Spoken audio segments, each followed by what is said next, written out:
Olá, meus amigos, minhas amigas, mais uma vez prestando contas do nosso mandato junto a você, falando com credibilidade dessa semana. Vou começar falando da Comissão de Reforma Política, a comissão especial da Reforma Política, que é a que está mais em evidência a nível de publicidade. A gente definiu receber os presidentes das Assembleias Legislativas do Estado e os presidentes das câmaras municipais das capitais, para levar uma reunião às sextas e às segundas-feiras em todos os estados do nosso país, para ouvir vereadores, prefeitos, o próprio governador, a sociedade civil organizada de cada estado, sobre a posição que elas têm em relação à reforma política. Então, começa sexta-feira agora, dia 29, já em Goiânia, na primeira cidade, a capital de Goiás, a primeira reunião. Em São Paulo vai ser dia 10 de junho, né, na Assembleia Legislativa do Estado de São Paulo. A gente vai voltar a falar dessa nova data.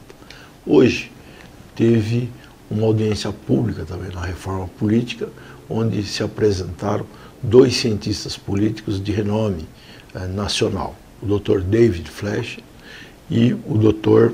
Eduardo Greif, né, que apresentaram as suas propostas, junto com representantes do DIAP, né, Dr.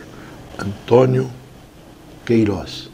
Né, e foi muito produtiva a reunião, o debate foi importante para que a gente avance na procura de um consenso sobre a reforma política. A gente não pode esquecer que todas as alternativas da reforma política são melhores da que a atual, todas. Mas, né, a gente tem que produzir o consenso, procurar o consenso junto com a sociedade civil para que ela também possa participar. Você também pode continuar participando pelo nosso site, dando sua sugestão, sua opinião. Bem, meus amigos, vocês sabem que eu faço parte da Comissão Especial de Combate à Droga, especialmente ao crack. Sabe que isso dizima a nossa sociedade, principalmente destruindo as nossas famílias. E eu fiz um requerimento convidando o ministro da Defesa a dizer e falar o que o Brasil está fazendo no combate e na defesa das nossas fronteiras, no combate à droga e na defesa, visto que o Brasil não produz os insumos para fazer a droga. Nós sabemos, por exemplo, que a pasta para fazer o crack quase toda vem do Paraguai. O Brasil não tem a produção da pasta para produzir o crack, assim como não tem condição de plantar a folha da coca para produzir os derivados tóxicos que são produzidos por países vizinhos. Então, a gente ouviu o general de divisão, o Dr. Francisco Távora, e o coronel João Batista Estevô, que explicaram como que eles fazem o combate da droga dentro das tropas e como que eles, em parceria com a Polícia Federal, com as polícias civis, militares, eles fazem a proteção das nossas fronteiras. A nossa comissão se colocou à disposição do Ministério da Defesa para ajudar no fornecimento de verbas, no pressionamento ao governo federal para que melhore o contingente de fronteira, que melhore os equipamentos das três forças, para que a gente possa ter um ministério em condições de defender as nossas fronteiras e, com isso, proteger a família brasileira.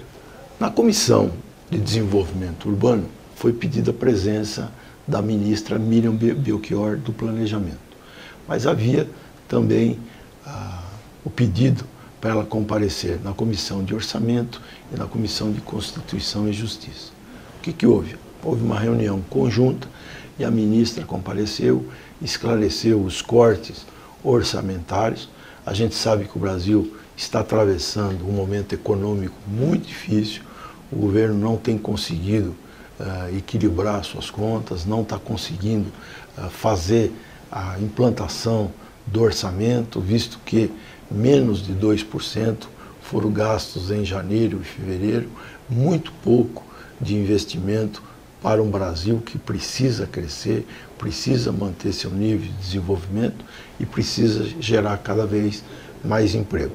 Mas ela explicou, a gente sabe que as condições brasileiras estão delicadas, o processo inflacionário está aí pressionando as nossas contas, mas a presença da ministra foi muito importante para a gente entender onde e como serão feitos os cortes orçamentários. Agora eu gostaria de dar duas boas notícias. Na Comissão de Justiça e Cidadania foi aprovado a proibição, né, das concessionárias de cobrarem pela emissão da segunda via quando o contribuinte vai pagar a conta. Muitas vezes você perde a conta e você tem ainda hoje que pagar não só a conta como a emissão da segunda via. Foi aprovado já nessa comissão essa semana e muito breve deverá ir para plenário e eu tenho a impressão que por consenso vai ser aprovado essa matéria importante para o consumidor brasileiro. A segunda notícia boa é que a gente aprovou a medida provisória 514, em que amplia o projeto Minha Casa Minha Vida para as cidades com 20 mil e 50 mil habitantes, entre 20 e 50 mil habitantes, que era proibitivo no projeto original, com a possibilidade de chegar até 2 milhões de unidades habitacionais a mais. Então, é uma notícia boa que a gente pode dizer. Essa semana teve muito movimento na Câmara Federal, a gente recebeu vários prefeitos, vários amigos, vários representantes da sociedade civil. Foi uma semana bastante atuante.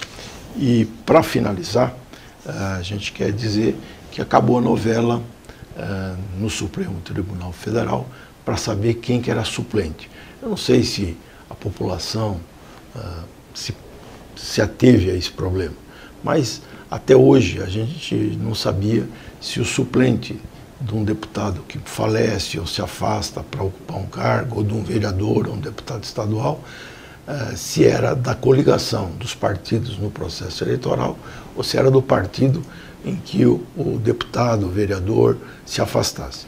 Ontem, o Supremo Tribunal Federal deu como definitivo que a suplência será exercida pela coligação que elegeu os deputados. Era o que está sendo feito aqui na Câmara Federal, mas em algumas assembleias legislativas e câmaras de vereadores estavam havendo uma interpretação diferente.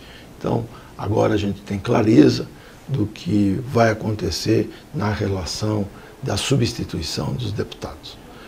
No mais, eu queria agradecer a sua paciência, as contribuições que têm chegado ao nosso gabinete e incentivá-los a gente continuar conversando, continuar trabalhando para a gente construir uma sociedade mais justa. Muito obrigado.